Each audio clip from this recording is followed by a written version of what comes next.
How's it going, guys? Justin here. Wanted to talk to you a little bit about real estate and about a framework that I use and that's bothered me a little bit, mainly because I feel like people apply stuff they've seen on HGTV a little too much, or take it to heart a little too much, and don't do enough research. And if they did, they'd find out pretty quickly that it's not difficult to assess property in the real estate game. It's a very simple industry. There are a few tricks to it, but I think honestly, with the right information, it makes it a lot easier. And I guess so that you guys don't think I'm some crazy guy just ranting on the internet, I own a real estate brokerage in Austin. Actually, we're in Dallas, Austin, San Antonio, about to be in Houston. And not only that, I'm a second generation. My father's been doing it for 35 years. Been working with investment property and developments that entire time, pretty much. Anyways, what I did want to talk to you guys about is I guess it's a framework of how to try to quantify and evaluate property. I'm not gonna say it's the only way. I definitely know it works. Been doing the same thing since I've been helping my dad in his properties since I was 16, and he's been doing it ever since as well. I think it's a very good framework for people to evaluate property, and I'm not the only person that talks about these things either. This is common knowledge. It's just I wanted to get something out there so that maybe to try to fight against the HGTV garbage of the world. And it's a pet peeve of mine, that how people contribute why or how something came about, especially in a market like we're in right now, this appreciated market in Austin and for Texas for that matter. They may falsely attribute how or what came about, how it came about, like why they've done money because or did well.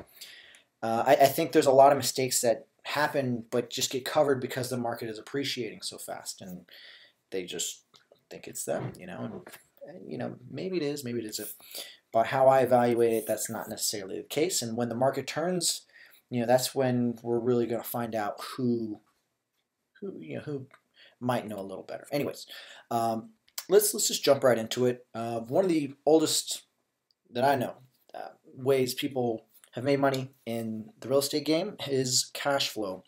When I say cash flow, this is rent, obviously, residential, apartments, commercial, strip malls, office buildings, etc. I throw owner finance in there as well. When you're toting the note, you are definitely, instead of renting the property, you're renting the money, and it's actually a phenomenal business model if you know about leverage and whatnot. And we can talk about that some other time. But this is a very old business model. Works great. When you're not leveraging, it's very hard not to make money this way. And yeah, I think it gets overlooked. It's not as obviously it's not as sexy as flipping houses and you know these guys making 30, 40, 50, maybe even and, on bigger properties 50, 120 grand, over the span of 3 months. But it's definitely reliable. When people evaluate businesses, a lot of times they use real estate as a benchmark. A property should be able to make X percent. Usually they talk about 10 caps. So a property should be able to return 10% of its value over the span of a year after everything nets out, right? If a business can do that, that's phenomenal. If you can purchase it at that rate, anyways. But yeah, anyways, the kind of leading into the other one I was talking about earlier is flipping property, and this is kind of one of my pet peeves. People, when in an appreciating market, if there was no market appreciation, and they didn't even understand that that's occurring, that market appreciation is occurring, they just think, oh, I flipped this house, I made money, and right now they're never going to know. They just know that they might have broken even or they made a little bit of money, but they bought at the height of the market at that present time, but just because of how insane the market is, it might have appreciated 20%, so they'll net, after expenses, they'll still net a little bit of money at the end. Or another pet peeve is when I hear some people quoting numbers, you can already tell that they're quoting gross numbers, and so let's say a property appreciates 10%. They bought it at the top of the market, and they, after paying all their expenses, they don't make any money, and the only money they're getting back is their what they've paid down in principal. And whatever, they just need to brag. I guess people just need to be in the limelight for a little bit. But kind of going over this equity capture. This is obviously what most people call house flipping. It's a real simple equation. You want to evaluate what the market value of the property is after you fix it, and a lot of times it's referred to in at least in wholesaler investor circles as the after repair value.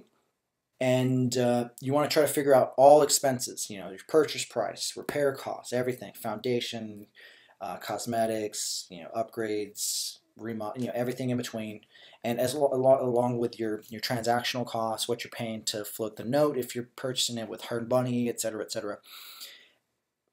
The difference between what all your expenses are and what that value is, that's basically what your equity is. And the better at estimating what your expenses are going to be, and the better at estimating what the after repair value is going to be, that's generally, if you got a knack for doing those things, that's what's going to help you make money flipping property. So yeah, so I come across a lot of newbie flippers, investors, and I guess they screw up on this part, and this is one of the most important parts. And if they do make money, a lot of times it was because of an appreciating market. And honestly, that's probably the safest place to do it, is in a market like Austin, where it's it's just 10% over year, average 10%. There's some neighborhoods I remember there was a couple neighborhoods where it was just a working class neighborhood 5 years ago. Blue collar crap was selling for $100,000 a pop, for a little simple 1,000 square foot, 3-bedroom, 1.5 bath. Now that same exact house is going for 180. It's insane. 3-5 years. There's a couple other places where it's even crazier, where in the higher neighborhoods, going from like where it started at 150, 180, jumping up to 280. And so it's just mind-boggling, and it's not going to continue forever.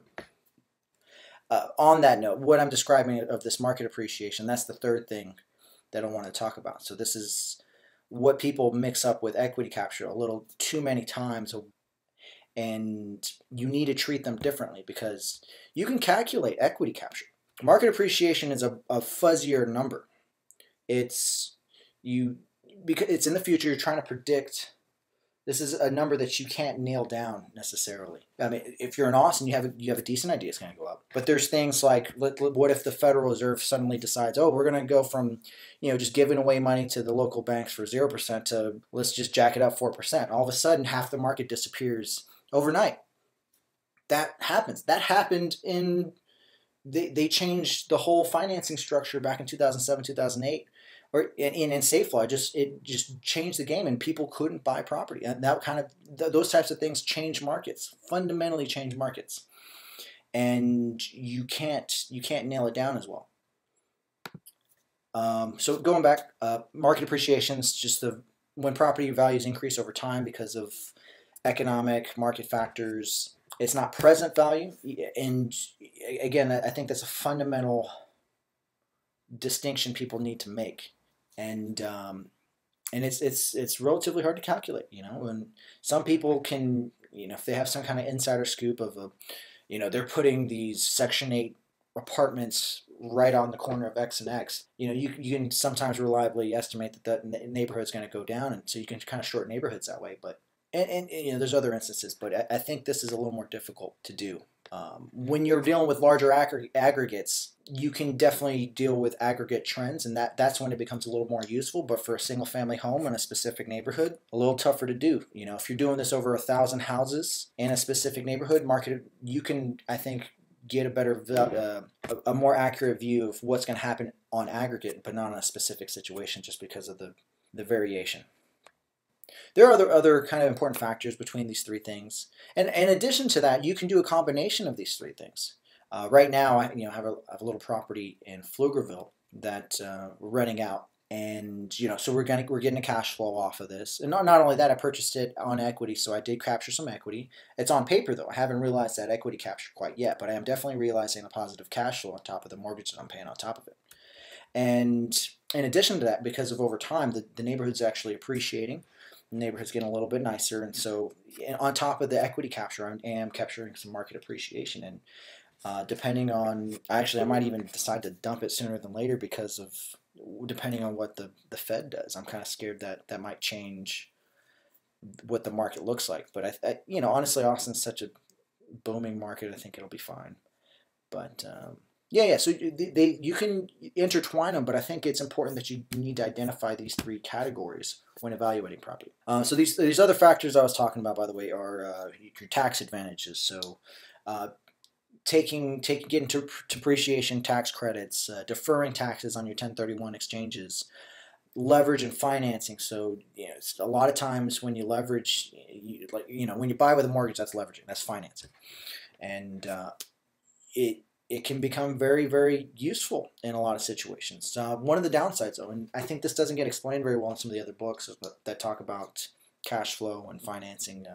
A great book, though, by the way, is Kiyosaki.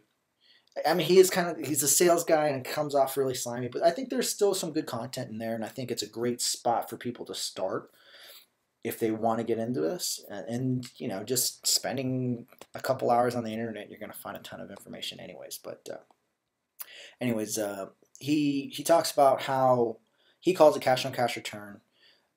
And I think that's a good word to use to describe what your net returns on and what you actually physically put in, and what you actually take out.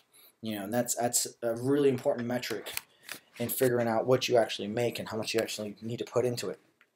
Another thing people kind of forget, and I put an asterisk on here, is you pay your principal down over time too with the cash flow, and I honestly just kind of throw this into the cash flow category. But some people distinguish this differently. But yeah, that's pretty much it, guys. For me, the reason why I really wanted to make this was mainly because of market appreciation and equity capture.